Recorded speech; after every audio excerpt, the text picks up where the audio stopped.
Video z'olwaleero nabagambye zonna za nnaku zendeeta naye nkusaba bw'oba okimanyi nti oli nkuba kyeyo sweetheart weekuumireko vidiyo zirabe kusaba vidiyo eno girabe mpaka gyeggweerako. Tubagamba nti Abawarabu balogo.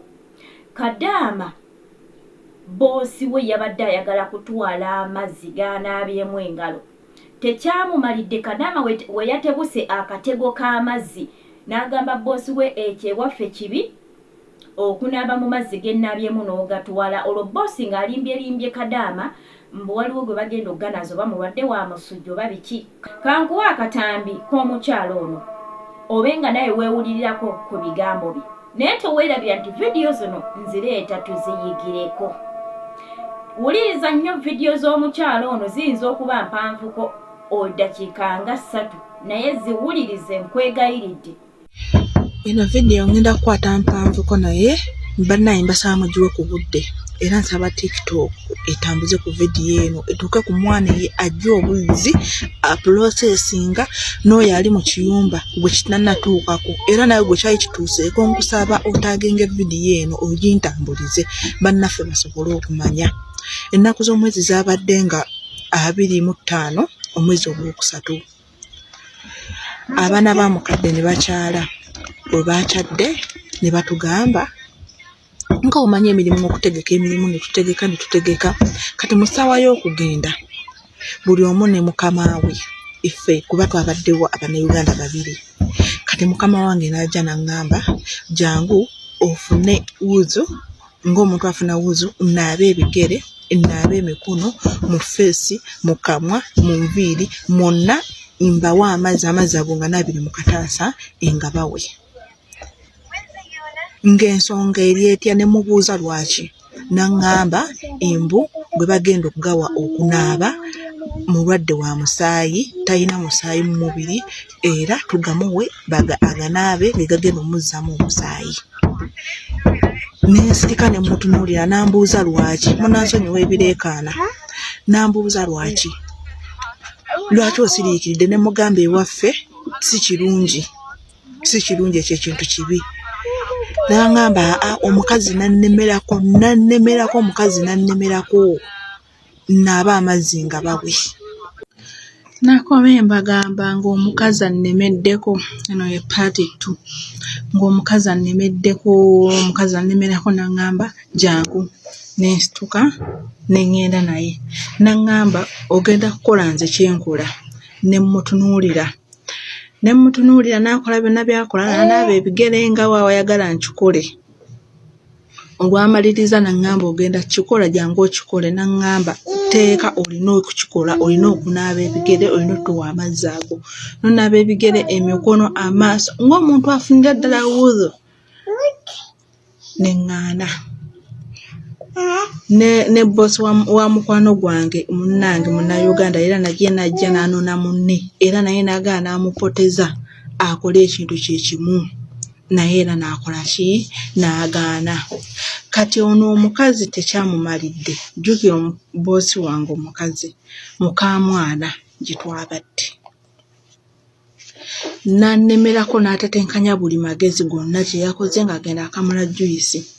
Bw'akamula juyisi ng'amundetera ng'ambuuza obukopo bwa plastic buli luddawa nga mugamba buubuno wano eno ng'aŋŋamba kwatolozeeko oba juyisi mulungi nga n'aŋŋamba nga nnywa juyisi.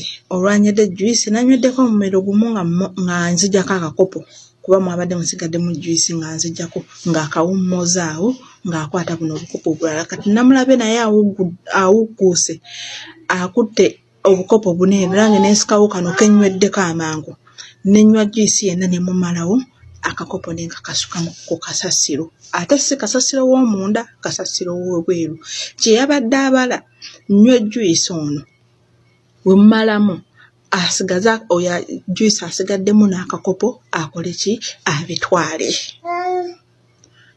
Mulinde part 3. Alright, emboozi y'omukyalo oyo giwulidde nkuba kyeyonga ggwe abadde agoberera okuva gye tutandikidde oyizeemu nti Vidiyo zino zongera okuba nga zituzibula amaaso. Mukama wo tamala gakugamba nti naaba wano amazzi nga twale. Bannange beera omukyala ayimira, abakyala bwe bati mbaagala nnyo. N'omubuuza amazzi gaaki g'oŋŋamba okunaabamu gatwale. Nga bwe yabuuzizza ne bamulimba tibagenda kuganaaza mulwadde ndowooza wa musujja. Omukyala Kadaama n'agamba boosi nti ewaffe e Uganda kiri haramu kibi. Boosi n'amanya nti kyagenda okukola Kadaama ayinza oba akitegedde. N'ayagala amuyitire mu juyisi oba mu kikopo. Gano amazzi g'onywako bw'oti n'oleka mu kikopo oba juyisi g'onywako bw'oti. Ne woba ng'onywereddeko n'obumalamu n'otayoza kikopo ekyo, Mukama wo asobola okubaako byakikolerako. Bamikwano, kyano eno nsaba obeereko omuntu gw'ogisharingira abe nga asubscribinga kale mu vidiyo 3 oba 4 zemposting ewiiki mujja kubaamu mu buli wiiki mujja kubaamu vidiyo egenda okubaako kyemuyamba ayongere okubaako byategeera. Oyina omuntu ali Uganda ateekateeka okutravolinga zimuweereze amanye nti gy'agenda bino bijja kubeerayo.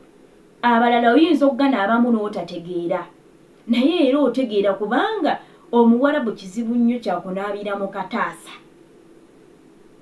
Era olaba akugamba naabira wano nga tonaabidde mu sinki, nagamba naabira wano nga si sinki. Mukwano, tegeererawo nti waliwo ekigenda mu maaso. Abalala mwegendereza engoye zammwe zibula. Bayinza okuggyako empale, bayinza okukubbako sokisi, bayinza okukuggyako kanbona ebikofiira bye mwambala ku mitwe. Ekikofiira bw'okinoonya ne kibula, makinga sure nti engoye zo makinga sure nti zonna buli lunaku weeziri. Naye singa obulwako ekintu kyonna ne kimala olunaku lulamba nga wakinoonyeza ne kibula oba ennaku 2 nga wanoonyeza bulungi nnyo n'okakasa nti onoonyeza tekiriiwo ate n'omala n'oddamu n'okiraba, tokozesa kintu ekyo. Kikwate, kinnyike mu musaayi gwa Yesu, kikumemu omuliro, zikiriza byonna ebikirimu, omala okikwata okisuule ku kasasiro. Byebyo. Saawa yonna Omuwarabu agamba naaba wano amazzi n'agatuwala. Saawa yonna akuwa oba cupa y'amazzi n'oginywako n'obako wogiwumuliza n'agituwala. Abantu betukoleramu si bonna nti balina omutima ogw'obwa Katonda, nti batya Katonda.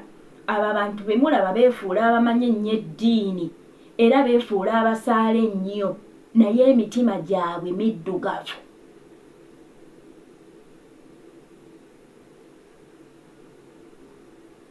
Bo babeerawo nga bakola ssaddaaka zaabwe nga buli Kadaama alinnye mu maka gaabwe bamukolako ssaddaaka.